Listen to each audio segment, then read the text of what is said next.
All right, let's jump right in, folks. We're going deep today, a deep dive into some really interesting data. Interesting, for sure. Yeah, we're talking about internet search terms, all about presidential pardons. And not just any searches, these are yours. It's kind of like peeking into, the collective curiosity about this whole pardon thing. Right. So what we're seeing is a real mix of searches. Some expected names like Biden and Trump, of course. Naturally. But then there's Fauci, Milley. Even Liz Cheney popped up. Yeah, Liz Cheney. Now, that's interesting, right?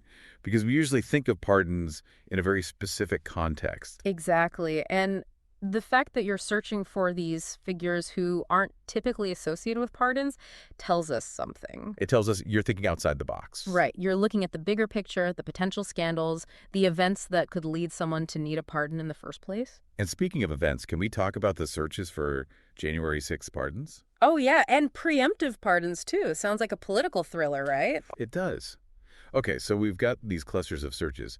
But what do they tell us about your focus within this whole pardon landscape? Well, if we zero in on the Biden and Trump searches, it's not just about them as individuals. What do you mean? You're searching Biden pardons list, Trump pardon list. Oh, I see. You're interested in the actual pardons they've given, maybe to compare, maybe to look for controversies, who knows? That makes sense. Like What that. about those searches for Hunter Biden and James Biden Okay. right alongside Trump family members? Uh-huh. Now it's getting juicy. It seems you're digging into how family ties might influence the whole pardon process. Right. Is that a thing? Like, can a president just pardon their family? Well, that's a great question, and it's one that has sparked debate and controversy for as long as presidents have had the pardon power. So we've got family ties, we've got potential scandals, we've got this fascination with January 6th and preemptive pardons. You're really exploring the limits of this power, aren't you? I guess so. It's also fascinating and kind of unsettling. Unsettling, for sure, but also really important to understand.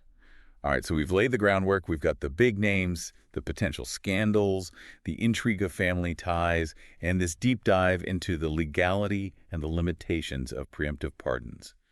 Where do we go from here? Now that we've sort of decoded your search data, I think it's time to see how these themes play out in real-world cases. Okay, that sounds good. We'll use your specific searches as our guide. Excellent. So let's shift gears. Yes, let's shift gears. And dive into the sometimes confusing, always fascinating history of presidential pardons. This is going to be good. All right, so let's dig into some actual pardon cases, controversies, the real deal, and keeping your search terms in mind. One area that really jumps out is this whole idea of family ties. Oh, yeah? Potential conflicts of interest. We see searches like, did Nixon pardon his brother, right next to Ivanka Trump pardon?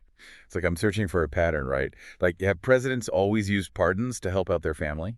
That's a really sharp observation, and it's a question that's been debated forever. And the sources I've been looking at, do they lean more towards like the legality of it or the ethics of it? It's a good question to keep in mind as we look at these cases. Legally, nothing really stops a president from pardoning family. But ethically, oh boy, it's a minefield. Makes sense. Historically. Huh. Yeah, these types of pardons, they haven't gone over well. Lots of public scrutiny, accusations of favoritism. Right, and it's not always about like outright corruption either. No, not always. Some of my searches, like Ford pardoning Nixon, make me think about pardons being used to like smooth things over politically. Stabilize things. Yeah, even if it means someone might not be held accountable. That's a classic example of how pardons get tangled up with the bigger political game, Ford's pardon of Nixon.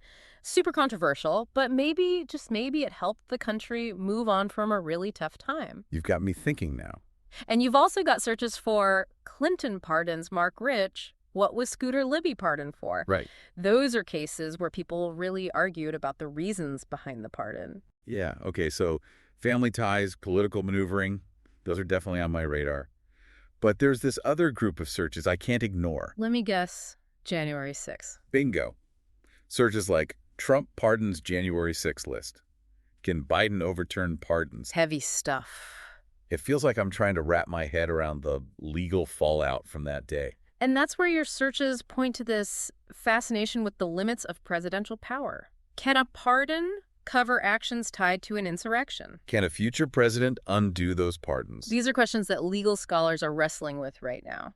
And then there are the searches for Liz Cheney pardon, Mike Pence pardon. Adding another layer to the January 6th puzzle. It's like I'm trying to guess who might need a pardon because of what they did or didn't do that day. Exactly, and that's what makes your search terms so interesting. They're not just about the past, they're about predicting the future. Oh, wow. You're thinking about potential legal battles down the line, and this is where things get really interesting because it points to you thinking about preemptive pardons. Wait, hold on a sec. I definitely searched for preemptive pardon definition. And is a preemptive pardon legal? You did. But we're really suggesting that presidents might pardon people before they're even charged with a crime. It's not impossible, and your searches show you're already thinking about it. It's rare, but it has happened.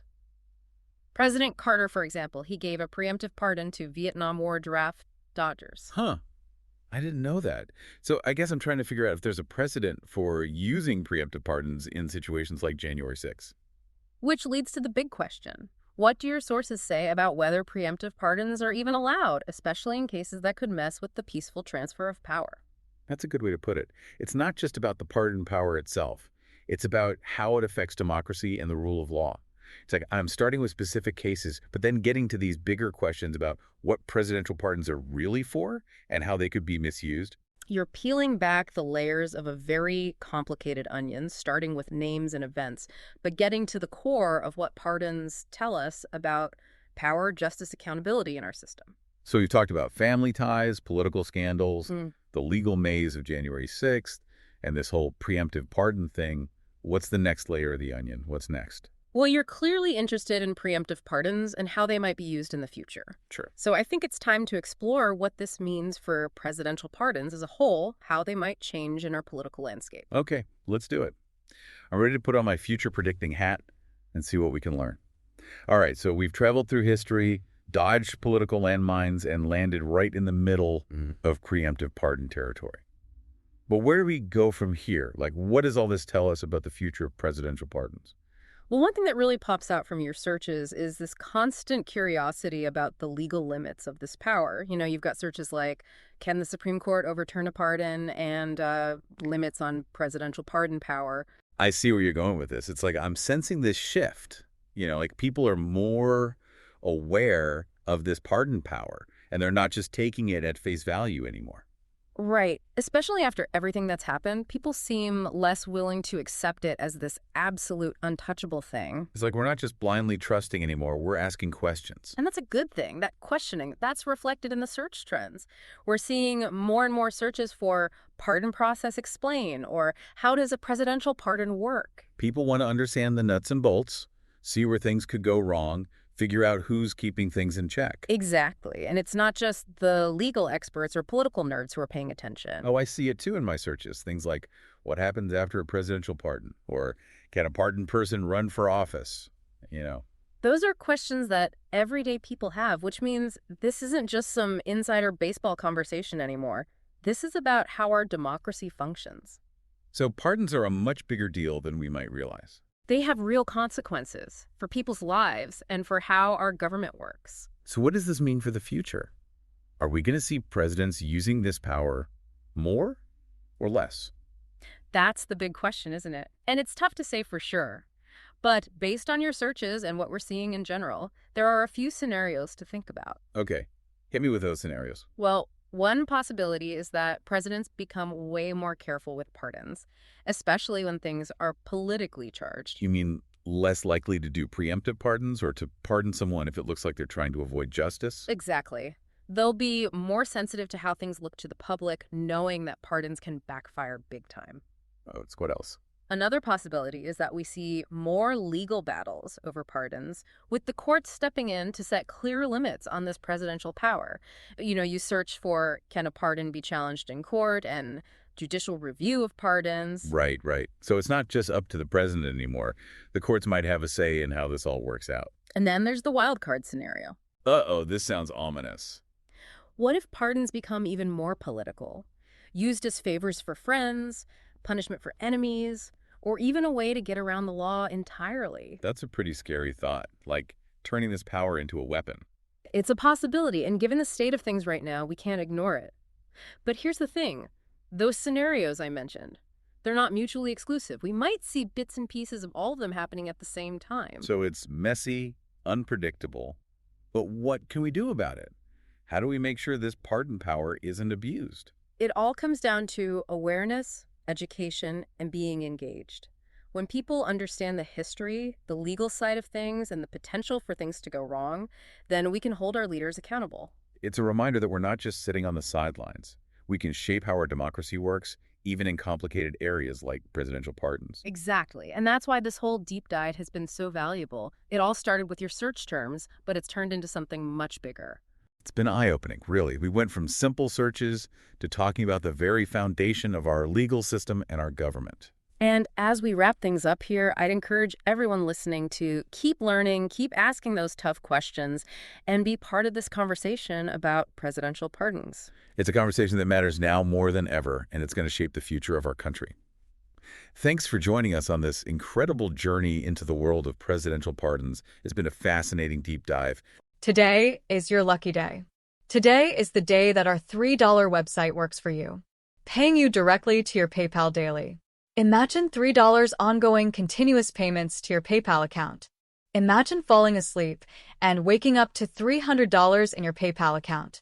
How would this make you feel? How could this help you? What bills could you pay? What kind of fun could you have? What does that retirement look like now?